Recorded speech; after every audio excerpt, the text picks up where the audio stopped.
سفرەی پڕ لە خۆراک بۆ باڵندە و ئاژەڵەکان ڕاخراوە و زۆربەی ڕێگەکانی سلێمانیش لە بەفر پاکرانەوە. سڵاوتان لەبێت. ئەو زەرەرەی بەر چەمچەماڵیەکان کەو بەهۆی لافاوەکەوە لەلایەن خەڵکی خێرخوازەوە قەرەبووکرانەوە و جا خوێندنی باڵاش دەستەوەستان نەوەستا و خوێندکارانی پاراڵەلی قەزاکەی پێبەش نەکرد و لەیان خۆش بوو لە کرێی خوێندن.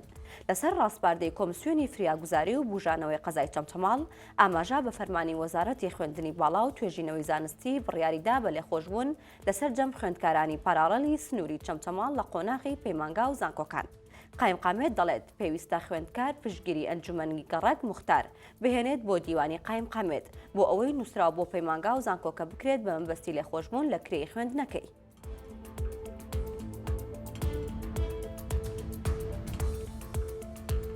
لە کاتێکدا زیاتر لە 25 سانتیمەتر بەفر دەڤەری پشدەر و قەڵازەی کردوتە بیابانێکی سپی و ژیانی لە باڵندە ئاژەڵە کێویەکان ڕەش کردووە، بەڵام میهرەبانی و خەمخۆرانی سروشتی ناوچەکەی گرم کردوتەوە.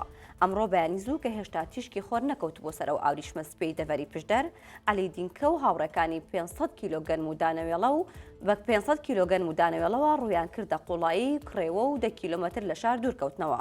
ئەوان لە 14 شوێنی جیاوازدا سفرەیەکی پڕ لە دانەوێڵیان بۆ باڵندە بێنازەکان ڕاخست تا لە برسان نەمرن.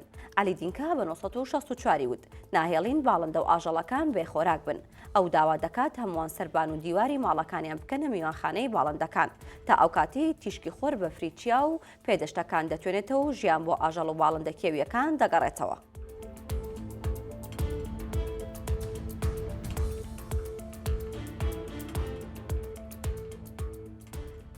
لە سلێمانی کێشەوگرفتی زۆربەی ڕێگاکان چارەسەرکران کە بەهۆی بارینی بەفرەوە دروست ببوون.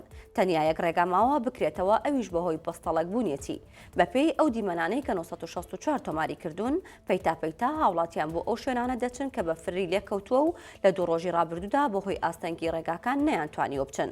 توانە بەهادین بەرپرسی ئامێرەکانی شارەوانی سلێمانی بە 964 وت لە شەوی ڕابردووە خەریکی کردنەوەی ڕێگاکانین و تەنیا یەک ڕێگاماوە، ئەویش ڕێگای کانی میرانە و بەهۆی بەستەڵەک بوونی بربەست کراوە. وتیشی لە هەوڵی بەردەوام دەبین بۆ کردنەوەی ڕێگاکەش بە زووترین کات.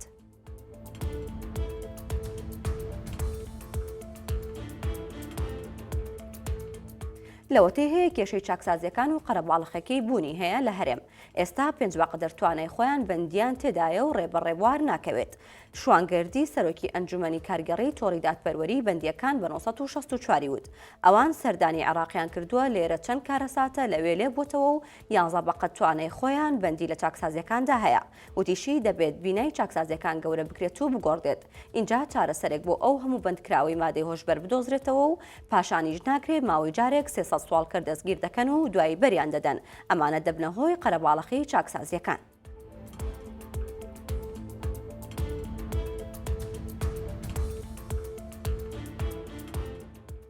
بەڵە بەرەزان سەنشتان بۆ هەواڵێکی تر ڕاکێشم لە ماڵپەڕی 964 ئەویش ئەوەیە کە بینی بوومان کە لە چەند ڕۆژی ڕابردوو نرخی زێڕ بە شێوەیەک بەرز بووە کە لە مێژوودا یەکەم جار بوو ئەو نرخە تۆمار بکات. وای لێ هاتەبوو کە گەنجەکان و سینگڵەکان ئیتر بڵێن زەواج بڤێ و دوورکەونەوە لە هاوسەرگیریکردن، بەڵام لە دوێنێ ئەمڕۆ دەبینین کە لە پڕ بە شێوازێک دابەزیوە کە بۆ یەک ئونسێ $200 دابەزیوە و ئەمڕۆ سێشەممە نرخی یەک مسقال زێر بەم شێوەیە بۆ لە بازاڕەکاندا. یەک مسقال زێری عیارە 22 بە 925,000 دینار بۆ و یەک مسقال عیارە 21 بە 882,000 دینار بۆ و یەک مسقالی زێری عیارە 18 بە 755 دینار بووە. هەواڵەکانم پێشکەشکردن هەر شاد.